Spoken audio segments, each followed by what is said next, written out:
Bienvenidos a Venezuela, el país de sus sueños. En Venezuela cada día es un día perfecto.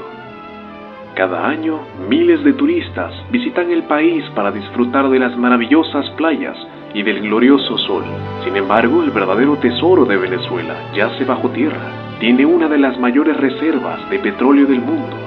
Tal riqueza ha provocado un maravilloso crecimiento económico en los últimos años. Con tal bendición, es seguro que el futuro de Venezuela solo puede ser riqueza y prosperidad. Riqueza y prosperidad. Riqueza y prosperidad.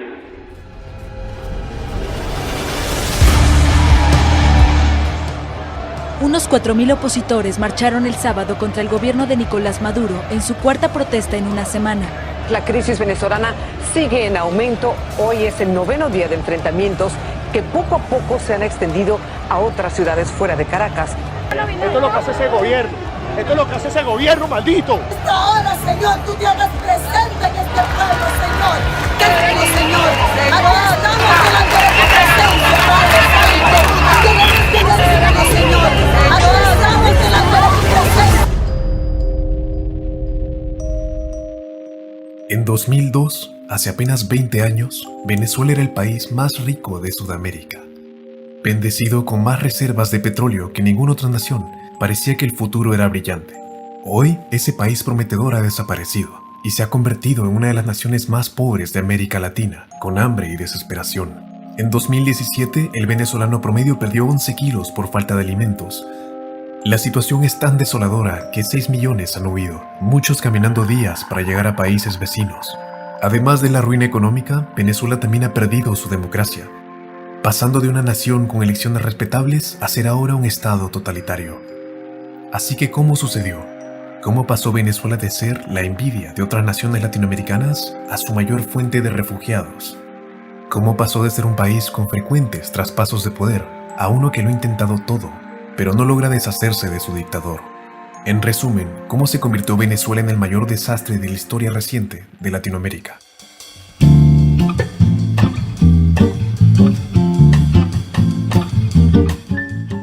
En los 50s, Venezuela era el cuarto país más rico del planeta, y durante las siguientes décadas disfrutó de una especie de época dorada. Parecía haber estabilidad política y un rápido crecimiento económico. Sin embargo, bajo la superficie no era tan color de rosa. Las enormes reservas de petróleo de Venezuela le hacían depender de este producto, y la suerte del país fluctuaba con el precio del petróleo. En 1973, la guerra en Oriente Medio hizo que el precio del petróleo se cuadruplicara en un año. Para Venezuela eso fue una bonanza. El gobierno nacionalizó las compañías petroleras y sus ingresos se dispararon. Sin embargo, mientras los ingresos del gobierno aumentaban, sus gastos lo hacían aún más. El gobierno gastó y despilfarró tanto dinero que para finales de los 70s estaba profundamente endeudado. Cuando un nuevo presidente tomó el poder en 1979, bromeó diciendo que asumía el poder de una Venezuela hipotecada. Las cosas podrían haber ido bien si el precio del petróleo se hubiera mantenido alto, pero en los 80 se desplomó. Lo que había sido una fiesta se convirtió en hambruna y el país entró en una profunda recesión. Fue por ese entonces que un joven marxista llamado Hugo Chávez empezó a planear un golpe militar. Chávez estaba en el ejército y se había vuelto cínico con la política venezolana. Con la economía en crisis, decidió que tomaría el poder y utilizaría el dinero del petróleo para construir una utopía comunista. A lo largo de los 80, Chávez reclutó hombres para su causa y pronto tuvo su propio ejército privado. Mientras tanto, el descontento crecía entre la población. El gobierno intentó introducir medidas para mejorar la economía, pero fueron profundamente impopulares. En 1989 se produjo una ola de disturbios y saqueos, que se conoció como el Caracazo. Duró 9 días y cientos de personas murieron a manos de las fuerzas de seguridad. A Hugo Chávez, que continuaba reclutando soldados, este descontento le vino como anillo al dedo. A este punto, para el público venezolano todavía era desconocido. Pero eso cambió en 1992, cuando intentó dar el golpe que llevaba tanto tiempo planeando. El golpe falló, pero Chávez no iba a rendirse. Cuando se dirigió a sus soldados, les dijo que depusieran las armas, pero dejó muy claro que volverían a intentar. Por ahora, los objetivos que nos planteamos no fueron logrados en la ciudad capital. Hicieron muy bien por allá, pero ya es tiempo de evitar más derramamiento de sangre, Chávez fue encarcelado por 1 año. Sin embargo, para muchos ciudadanos era un héroe. Para la gente común, Chávez resultaba más cercano que las élites gobernantes que odiaban. Como ellos, tenía piel oscura y hablaba de la misma manera. La corrupción de la clase política se puso de manifiesto al año siguiente, cuando el presidente fue procesado por malversación de fondos. Chávez pasó a ser visto como el valiente soldado que se había enfrentado a la muy corrupta clase dirigente. Fue liberado 1 año después y se dedicó a conquistar el poder a través de las urnas. Hizo campaña por todo el país y para las elecciones de 1998, Chávez se había convertido en el hombre más popular de toda Venezuela.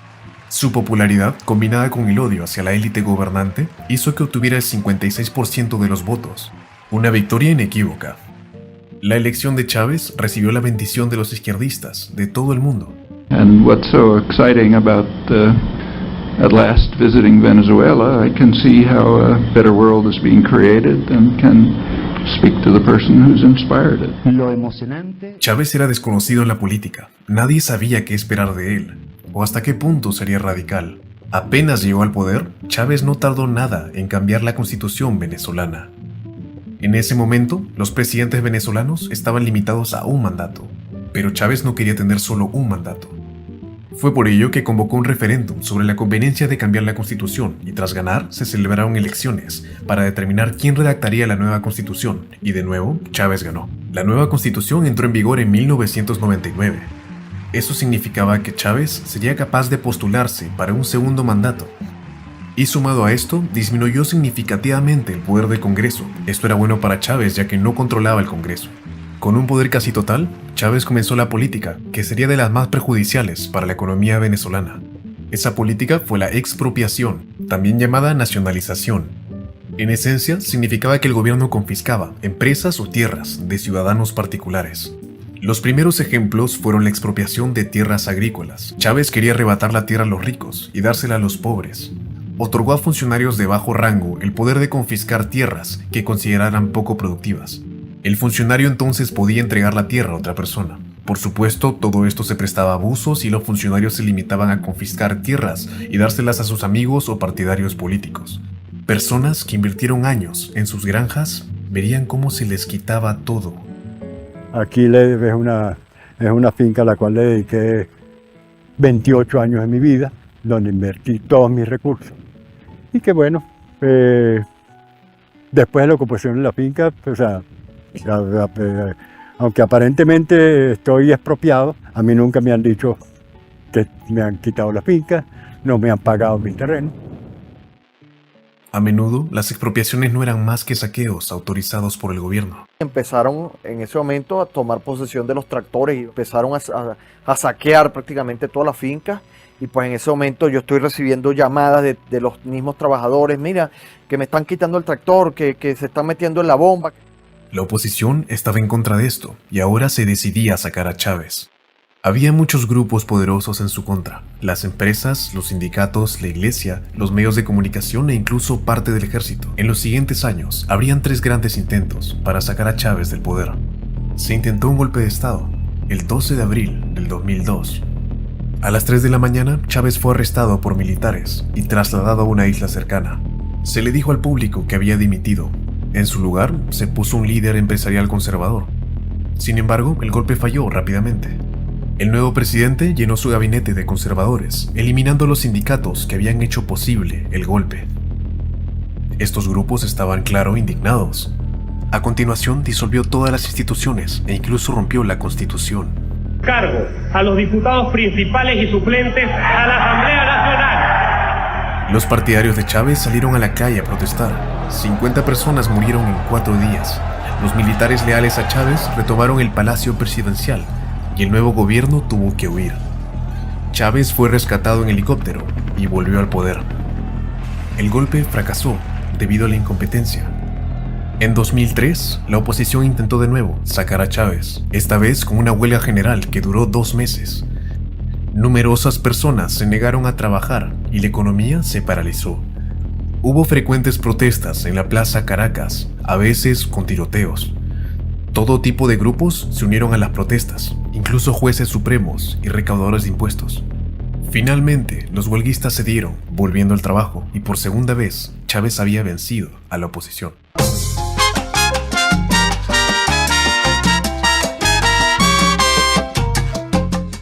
Ya que la industria petrolera era tan importante para Venezuela, Chávez quería hacerse con el control de la petrolera estatal, PDVSA. Había sido propiedad del gobierno durante décadas, sin embargo la gente que la dirigía estaba en contra de Chávez. Despidió a más de 18.000 empleados, casi media planilla. Entonces, curiosas vacantes con sus partidarios, que podía controlar. Chávez ahora tenía el control directo sobre todo el dinero del petróleo, que utilizaba para pagar programas de bienestar para los pobres. También lo utilizó para comprar votos y pagar sobornos. En 2004, la oposición intentó de nuevo destituir a Chávez mediante un referéndum revocatorio. La Constitución, que él había implementado en 1999, tenía un artículo para que el presidente pueda ser destituido por referéndum. Para que se diera a cabo el referéndum, era necesario que el 20% del electorado firmara una petición diciendo que lo quería. La petición alcanzó fácilmente el 20% y el referéndum se celebró en agosto del 2004. Chávez denunció todo el asunto como un fraude, pero al final no tuvo nada de qué preocuparse, ya que ganó el referéndum 60-40. Con la victoria en el referéndum, Chávez se volvió cada vez más antiamericano. Creía que Estados Unidos orquestó todo ese referéndum porque querían que se fuera. Hizo todo tipo de insultos contra los Estados Unidos y el presidente Bush. De papá lo fueron llevando. Fue un alcohólico. Ustedes tienen de presidente un alcohólico, es la verdad. You are a donkey, Mr. Danger. Las relaciones se empeoraban con Estados Unidos y Chávez se aliaba cada vez más con China y Rusia, que pasaron a prestar cantidades enormes de dinero a Venezuela. Chávez siguió sometiendo a las instituciones del país. En 2004, llenó el Tribunal Supremo, añadiendo 12 nuevos magistrados a los que podía controlar.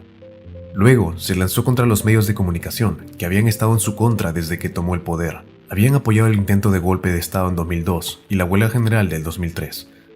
Chávez alegó que había una conspiración mediática contra él y que no iba a tolerarlo. Introdujo una ley que sometía a la radio y la televisión, y cito, a la responsabilidad social, supuestamente para proteger a los niños de programas inapropiados.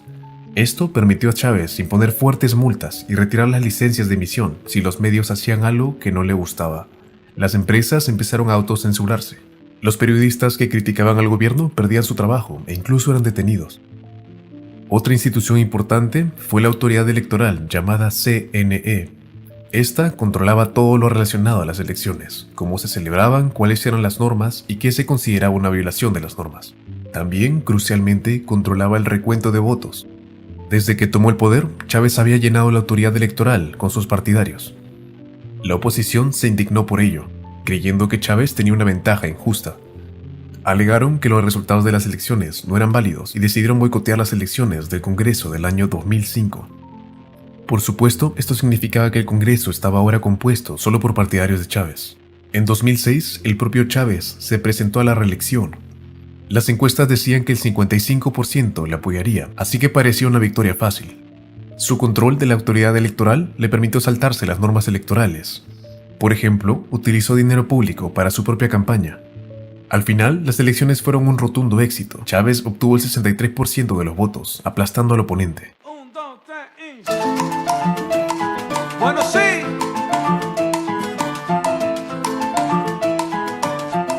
Con un nuevo mandato sobre el pueblo venezolano, Chávez se hizo cada vez más izquierdista. Afirmaba que el capitalismo era la fuente de todo el mal. La pobreza, desigualdad y corrupción se debían al neoliberalismo. El único camino para que haya patria es el socialismo.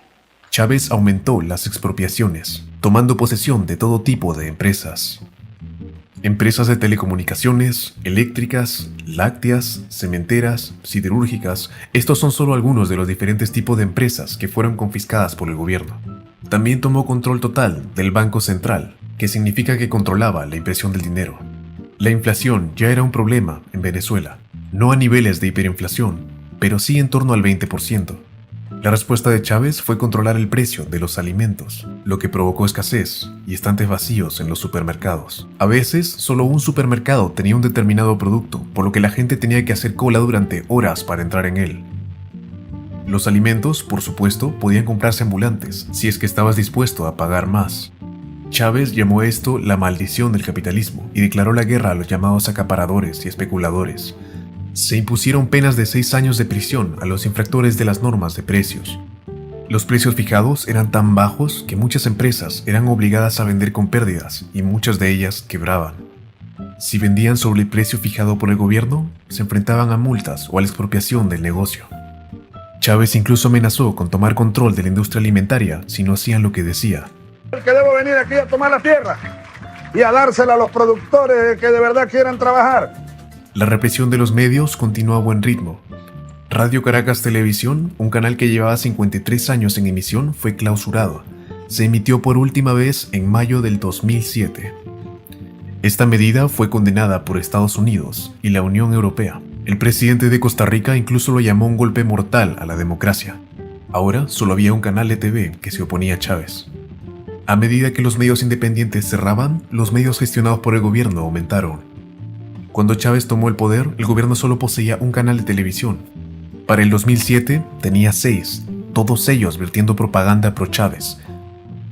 La delincuencia también empeoró considerablemente.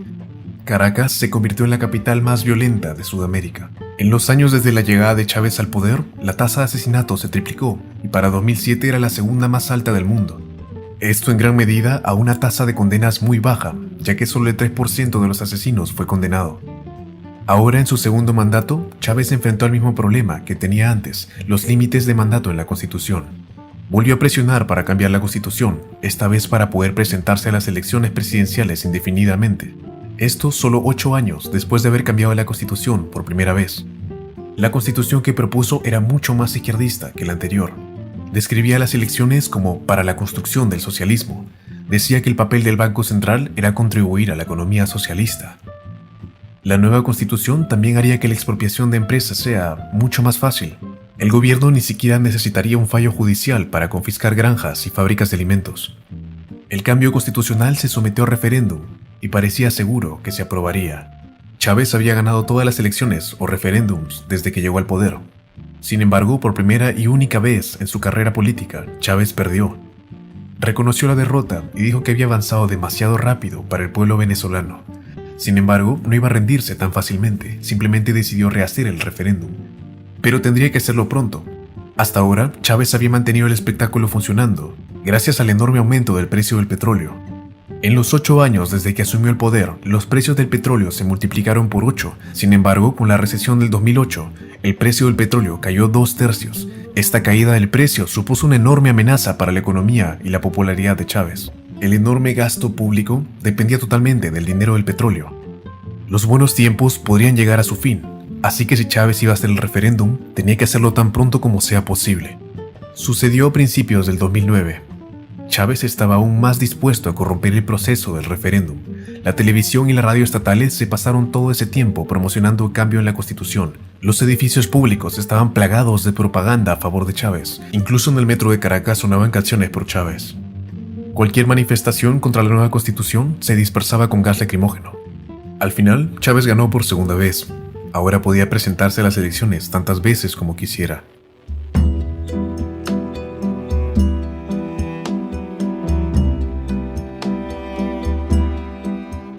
Poco a poco, Chávez se volvió más y más represivo.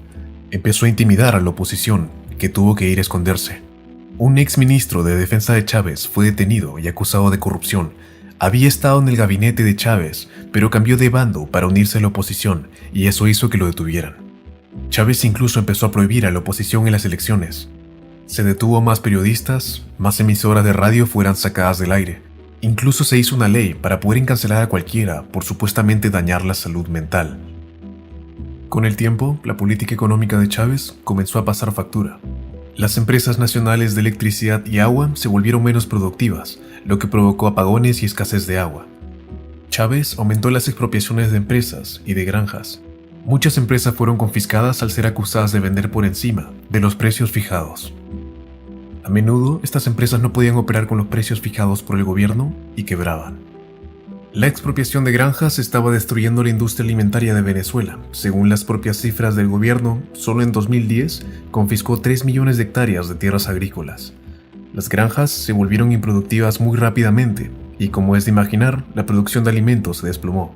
Quiere decir que Venezuela tuvo que depender de importaciones, y en el 2010 el 70% de los alimentos de Venezuela eran importados. Sin embargo, incluso las importaciones tenían problemas. En un incidente, miles de contenedores de alimentos importados acabaron pudriéndose en los puertos. Esto debido a que el gobierno había arruinado su distribución. Finalmente, se admitió que 30.000 toneladas de comida se pudrieron en los puertos. El descontento frente a Chávez se hizo patente en las elecciones parlamentarias del año 2010. Por primera vez, más gente votó en contra que a favor.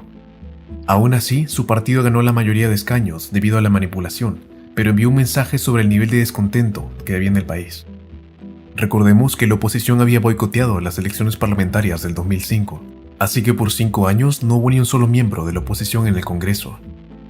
Aunque Chávez tenía más escaños, no contaba con la mayoría de 2/3, así que tendría que negociar algunas cosas, como los jueces del Tribunal Supremo. Sin embargo, el nuevo Congreso no entraría en funciones hasta dentro de 3 meses. Chávez usó ese tiempo para aprobar todo tipo de medidas autoritarias. Aprobó una ley que le permitía gobernar por decreto 18 meses. También se apresuró a nombrar 9 jueces para el Tribunal Supremo. Algunos de los nuevos diputados de la oposición fueron juzgados por delitos falsos. Las nacionalizaciones continuaron. De nuevo, todo tipo de empresas fueron confiscadas: siderúrgicas, fabricantes de botella y constructoras de vivienda. Chávez daba razones dudosas para sus expropiaciones. Decía, por ejemplo, que estaba rompiendo monopolios o imponiendo normas laborales. Un ejemplo de esto fue el fabricante de vidrio estadounidense llamado Owens Illinois. Chávez dijo que la empresa explotaba a sus trabajadores y destruía bosques, así que le expropió. Ya está lista la expropiación de la empresa esta de vidrio, ¿cómo se llama? Owens Illinois. Exprópiese. Una empresa de capitales norteamericanos que tiene aquí años explotando a los trabajadores, destrozando el ambiente allá en Trujillo. Vayan a ver los cerros que han destrozado. En ocasiones, las expropiaciones eran fortuitas. A veces Chávez salía a demostrar su poder y expropiaba cosas simplemente por diversión. ¿Este edificio de aquí cuál es? También es un edificio que tiene locales comerciales de propiedad privada. Exprópiese, señor alcalde. Exprópiese. ¿Y este edificio? Es un edificio que tiene comercio privado de joyería. Exprópiese. De acuerdo. ¿Y aquel edificio allá en la esquina? También. En total, Chávez expropió 2.000 empresas. Los trabajadores a menudo se enteraban de que su empresa iba a ser expropiada al ver al mismo Chávez anunciarlo en televisión. Bueno, Agroisleña está expropiada. De todas las cosas que hizo Chávez, las expropiaciones fueron una de las más perjudiciales para la economía del país. A menudo las empresas simplemente colapsaban y expropiarlas era prácticamente lo mismo que cerrarlas. En teoría, la empresa seguiría funcionando bajo gestión gubernamental, pero en realidad las empresas antes productivas se volvían corruptas e ineficientes bajo control del gobierno. Un buen ejemplo fue la empresa siderúrgica llamada Sidor. Antes de ser nacionalizada, producía 4 millones de toneladas de acero al año. Unos años más tarde, produjo solo 2 millones de toneladas. Ese fue de los mejores casos. Muchas empresas simplemente dejaban de funcionar. Las granjas expropiadas también se volvían improductivas bajo el gobierno. Lo usual es que fueran abandonadas tras haber sido confiscadas. El control de precios también fue muy perjudicial. Las compañías terminaban perdiendo porque cobraban menos del costo de producción. Al no poder sostener las pérdidas, quebraban. Juntos, la expropiación y el control de precios destruyeron miles de empresas productivas. Perder estas compañías hizo que la economía en conjunto produzca menos. Por ello, la gente empobreció. Esto, más que otras cosas, es el origen de la ruina económica de Venezuela.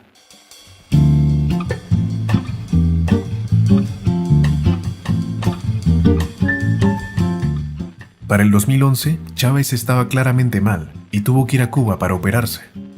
Eventualmente admitió que tenía cáncer. Confirmaron la existencia de un tumor abscesado. Inmediatamente hubo mucha incertidumbre sobre el futuro de Venezuela. El régimen estaba muy centrado en el propio Chávez. ¿Cómo funcionaría si él moría? Esto también hizo que las elecciones del 2012 parecieran mucho más al alcance de la oposición. Sería una batalla cuesta arriba. Chávez tenía un carisma que nadie más podía igualar. Su campaña incluyó promesas habituales: prometió hacer irreversible el socialismo en Venezuela, además de salvar al mundo del capitalismo. También utilizó métodos autoritarios, cerrando el último canal hostil que quedaba, Globovisión. Al final, estas medidas no fueron necesarias. Chávez ganó las elecciones 54-44. Otra gran victoria. Es importante destacar que Chávez llevaba ya 14 años en el poder. Incluso tras ese tiempo, seguía ganando elecciones. Las elecciones no fueron realmente justas, pero de haberlo sido, es probable que igual hubiera ganado. Chávez viviría solo 5 meses después de las elecciones. Chávez falleció el 5 de marzo del año 2013. Ha fallecido el comandante presidente Hugo Chávez Frías. Un gran número de personas acudió a su funeral de estado. Para muchos era un héroe que se enfrentaba a la corrupta clase dirigente y se preocupaba por los pobres por primera vez. Chávez había gastado mucho dinero en los pobres, pero ni de lejos tanto como pudo hacerlo. Había tenido mucha suerte. El precio del petróleo se había triplicado desde que asumió el poder. En sus 14 años en el poder, Venezuela había ganado casi $1 billón en ingresos petroleros. Eso es $30,000 por cada hombre, mujer y niño en Venezuela, suficiente para darle a cada habitante más de $2,000 al año. Venezuela había obtenido casi el triple de ingresos del petróleo que en los 14 años anteriores de llegar Chávez al gobierno. En esencia malgastó la mayoría del dinero y solo una fracción llegó a los pobres.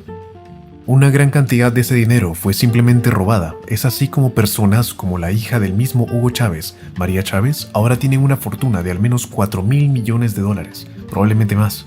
Y esto viene de la hija del hombre que dijo que ser rico era malvado e inhumano. No queremos ser rico es malo, es inhumano, así lo digo, y condenen a los ricos cada vez que les dé la gana.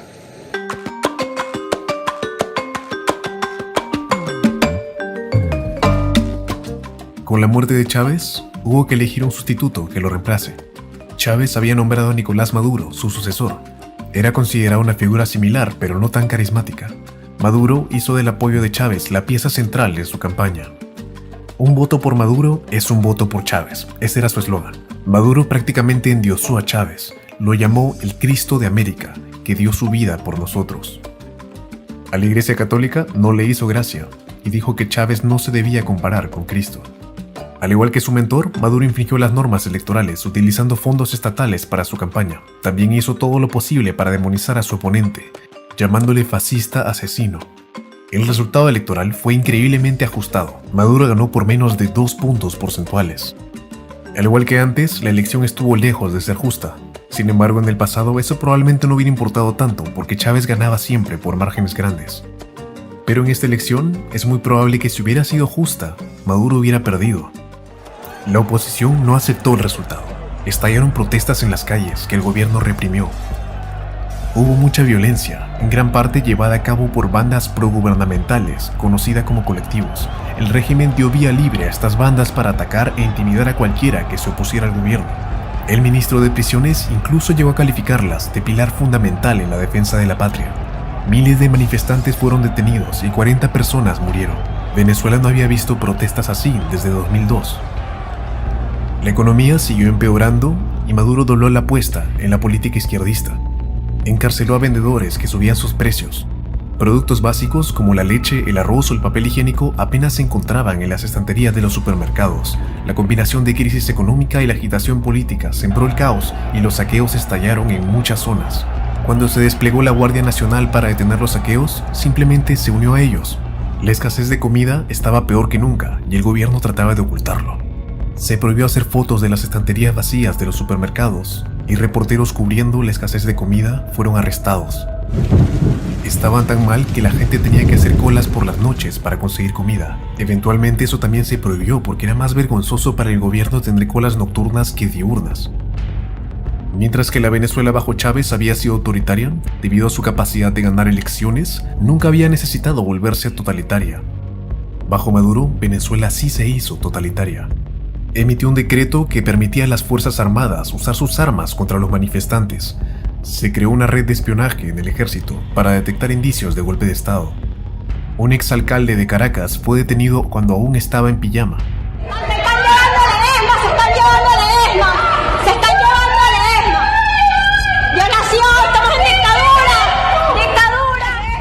Este alcanzó un nivel de opresión que Venezuela no había visto antes.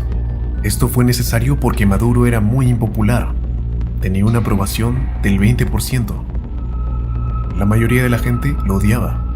Por ejemplo, visitó la isla de Margarita, pensando que sería recibido con afecto, cuando en realidad los lugareños reaccionaron muy mal, golpeándole con cacerolas y sartenes, y Maduro tuvo que huir. Todo el incidente fue compartido en las redes sociales por un periodista que luego fue detenido por delitos falsos. Todo este descontento se hizo evidente en las elecciones parlamentarias del 2015. La oposición se formaba de todo tipo de grupos diferentes, desde marxistas a capitalistas de libre mercado. Sin embargo, tenían algo en común: su determinación por derrocar a Maduro. Con el 70% diciendo que votarían en contra del gobierno, parecía que la revolución de Chávez finalmente perdería una elección. Los resultados fueron condenatorios para el gobierno. La oposición obtuvo 109 escaños, mientras que Maduro ganó 55. Esto era algo importante. Con esta cantidad de escaños, la oposición realmente podría cambiar las cosas. Habían ganado una mayoría de 2/3, con lo que en teoría podían destituir a los jueces del Tribunal Supremo y a los miembros de la autoridad electoral. Tal vez incluso podrían hacer que estas instituciones volvieran a ser imparciales. Incluso tal vez podrían sacar a Maduro con un referéndum. Sin embargo, tenían mucho en contra. Mientras que la oposición controlaba el Congreso, Maduro y sus partidarios controlaban todo lo demás. Maduro utilizó la misma técnica que Chávez. La elección parlamentaria era en diciembre de 2015, pero el nuevo Congreso no asumiría el poder hasta el próximo mes. Maduro utilizó este tiempo para llenar el Tribunal Supremo, añadiendo 13 nuevos miembros. Ese Tribunal Supremo entonces dictaminó que 3 de los nuevos diputados de la oposición no podían asumir cargo debido a acusaciones de fraude electoral. La pérdida de estos 3 diputados fue crucial, porque hizo que la oposición perdiera su supermayoría de 2/3. Sin esa supermayoría no podrían sacar personas del Tribunal Supremo o de la autoridad electoral. La oposición lo intentó todo para sacar a Maduro. Propusieron una enmienda constitucional para cortar el mandato del presidente, pero fue bloqueada por el Tribunal Supremo. Luego intentaron hacer un referéndum sobre si Maduro debía dimitir. La autoridad electoral hizo todo lo que pudo para bloquearlo. 20% de la población debía registrar su deseo de participar en él.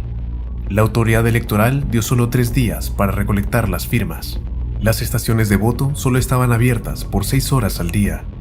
También se limitó el número de máquinas de votación disponibles.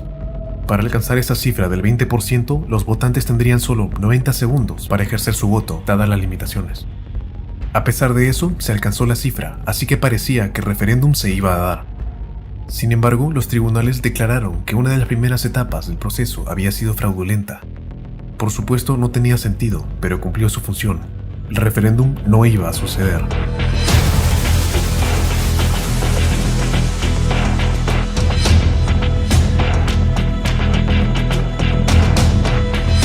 En 2017, tras casi 20 años de políticas económicas desastrosas, la economía comenzó a colapsar.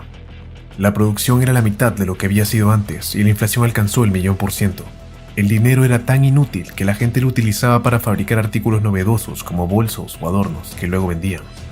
Incluso el precio del petróleo no ayudaba, ya que casi todo ese dinero era robado.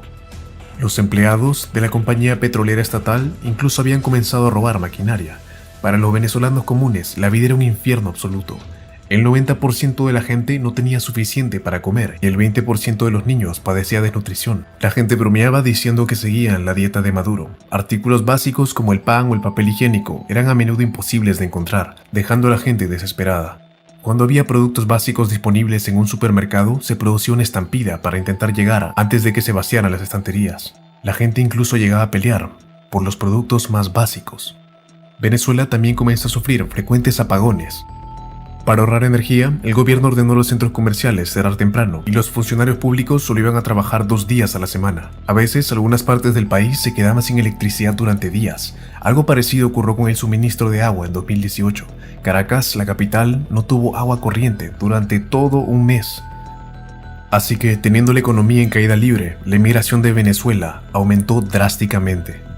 Para quienes querían marcharse, conseguir un pasaporte era casi imposible porque el gobierno se había quedado sin plástico para fabricarlos. Cuando los refugiados llegaban, a menudo recibían una importante ayuda de los países de acogida. Sin embargo, a veces se producían enfrentamientos con la población local y se incendiaban las pertenencias de los refugiados. En 2017, la única piedra en el zapato de Maduro era el Congreso, que seguía controlado por la oposición. Para subyugarlo, Maduro utilizó el mismo truco que Chávez usó la primera vez que estuvo en poder. Creó una asamblea constituyente para reescribir la Constitución. La asamblea recibiría entonces el poder supremo de Venezuela. Hoy Nicolás Maduro busca imponer una asamblea constituyente que eliminaría el Parlamento y las elecciones libres. En otras palabras, busca tener una especie de poder absoluto y sin contrapesos para detener. La asamblea constituyente fue elegida en julio del 2017, en el fraude electoral más flagrante que Venezuela había visto. Esta fue la primera vez que prácticamente todos los votos eran falsos, una verdadera elección artificial. Toda Latinoamérica no había visto una elección así de mala en décadas. Como era de esperar, el gobierno ganó todos los escaños y otros países se negaron a reconocer la asamblea. En 2018, el propio Maduro se presentaba a reelección. Con todos los líderes de la oposición en la cárcel o en exilio, manipular las elecciones apenas fue necesario. Maduro programó la elección 8 meses antes del final de su mandato, así que si algo salía mal, tendría tiempo de sobra para solucionarlo. La falsa elección ocurrió y Maduro juramentó de nuevo en 2019. Casi todas las naciones declararon que la elección y Maduro eran ilegítimos. Es ahora cuando veremos el ascenso de Juan Guaidó. Guaidó era jefe de Congreso, que no olvidemos estaba en manos de la oposición. Argumentó que él debía ser reconocido como presidente de Venezuela. La Constitución dice que si no hay presidente, el jefe de Congreso se convertirá en presidente por defecto. Guaidó argumentó que como Maduro era ilegítimo, no había presidente, y por lo tanto él debía ser reconocido como presidente. Guaidó se autoproclamó presidente interino el 23 de enero, mientras decenas de miles de personas observaban. Estados Unidos, Europa y la mayoría de América Latina le reconocían como presidente legítimo de Venezuela. La posesión de Maduro sobre el poder al final dependía de los militares. La oposición apeló directamente a ellos para que ayudaran a derrocar a Maduro. Sin embargo, desde el principio, Chávez se había asegurado de que los militares se beneficiaran generosamente de la revolución socialista. Maduro continuó con esa política y muchos oficiales de alto rango obtuvieron puestos de responsabilidad en el gobierno. Puso al ejército a cargo de la distribución de alimentos, supuestamente para ayudar con la crisis alimentaria, pero en realidad era una forma de ganarse los militares. El sistema de distribución era fácil de abusar, lo que significaba que el ejército podía obtener dinero a través de sobornos. Permitir que el ejército se beneficiara de la corrupción les dio un lugar en la dictadura de Maduro. Eventualmente, el ejército recibió la industria del petróleo para saquearla. También se mantuvo a raya el ejército mediante la intimidación. Cualquier hombre que criticara al gobierno era arrestado y encarcelado. Maduro incluso tenía una red de espías cubanos para detectar cualquier disidencia. La tortura de prisioneros era cosa de todos los días. Siendo golpeado con palos, con un bate, con manopla de metal, con cadenas. Mi esposo está todo lleno de morados. Es una posición que lo colocan así y perdió la sensibilidad de las manos. No puede mover las manos como normalmente se hace. Como muchos dictadores antes de él, Maduro usaba el miedo como herramienta para estar en el poder. Sin embargo, a pesar de las medidas, había malestar en el ejército. Mientras que la gente de arriba le iba muy bien, los soldados de bajo rango se vieron afectados por la crisis económica, igual que el resto de venezolanos. Los soldados intentaban iniciar rebeliones regularmente. Nos declaramos en legítima rebeldía, unidos hoy más que nunca con el bravo pueblo de Venezuela para desconocer la tiranía asesina de Nicolás Maduro. Incluso hubo un intento de asesinato a Maduro. En agosto del 2018, 2 drones con explosivos volaron hacia él. Todos los conscriptos de la Guardia Nacional huyeron de inmediato, algo que se vio por televisión. El intento de asesinato probablemente se dio por miembros de la Guardia Nacional. Con el ejército aún bajo el control de Maduro, Guaidó trabajó con Estados Unidos para intentar que desertaran. Hicieron un plan con la esperanza de humillar a Maduro y persuadir al ejército de cambiar bandos. Fue en gran medida una maniobra publicitaria. Los Estados Unidos enviarían una gran cantidad de ayuda humanitaria a Cúcuta, en Colombia, y desde allí Guaidó supervisaría el traslado de la ayuda para que llegue a Venezuela. La idea es que los venezolanos estaban claramente desesperados por comida y medicina, que si Maduro la rechazaba, quedaría aún peor de lo que ya estaba. Con suerte, esto influiría en la conciencia de los militares venezolanos. Seguramente no podrían apoyar un régimen que impide que los alimentos lleguen a los ciudadanos hambrientos. Con suerte, sería suficiente para hacerlos desertar. Se sentía como ahora o nunca. Gran parte del mundo democrático trabajaba junto para intentar derrocar a Maduro. Los almacenes de Cúcuta estaban llenos de galletas, papel higiénico y medicinas. Todo ese tipo de cosas listas para ser trasladadas a Venezuela. El plan era que un ejército de voluntarios transportara la ayuda a Venezuela. Más de 200.000 personas se ofrecieron a ayudar. Rápidamente quedó claro que Maduro iba a impedir que la ayuda entrara a Venezuela. Negó que hubiera una crisis humanitaria en el país y dijo que la ayuda era el comienzo de una invasión estadounidense. Colocó contenedores de transporte y un depósito de agua en algunos de los puentes para impedir la entrada de los suministros. Aún así, el plan siguió adelante. El gran día sería febrero 23 del 2018. Los presidentes de Colombia, Chile y Paraguay estaban en Cúcuta para seguir los acontecimientos. Camiones llenos de ayuda se dirigieron hacia la frontera de Venezuela, donde fueron repelidos con gases lacrimógenos. Poca ayuda llegó. Los ojos estaban en los militares. ¿Desertarían? El alto mando no dio muestras de ceder. Beneficiándose de estar a cargo del petróleo y la minería, estaban inmersos en la dictadura de Maduro. Guaidó dirigió su mensaje a oficiales de bajo rango, cuyas vidas eran tan miserables como las de los demás. 60 miembros de la fuerza venezolanas desertaron. Sus familias pasarían a ser torturadas o violadas. Al final, todo fue en vano, y Maduro cantó victoria. Fue algo que celebró bailando salsa con su mujer en Caracas.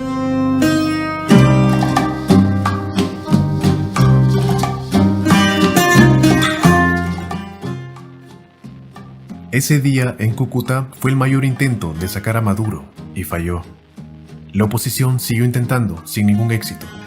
Poco a poco, la atención del mundo se fue a otro lado. Los países se vieron forzados a aceptar que Maduro seguiría en el poder. Al momento de hacer este video, Nicolás Maduro sigue teniendo a Venezuela como rehén. Las negociaciones con la oposición se siguen dando por años, pero pocos esperan que resulte algo de ellas. Desde que Chávez llegó al poder, 6 millones de venezolanos han huido. Casi todos los que quedan viven en pobreza. Sin embargo, un día Maduro caerá. Con suerte entonces, Venezuela podrá recuperar la democracia que tuvo antes y reconstruir su alguna vez próspera nación.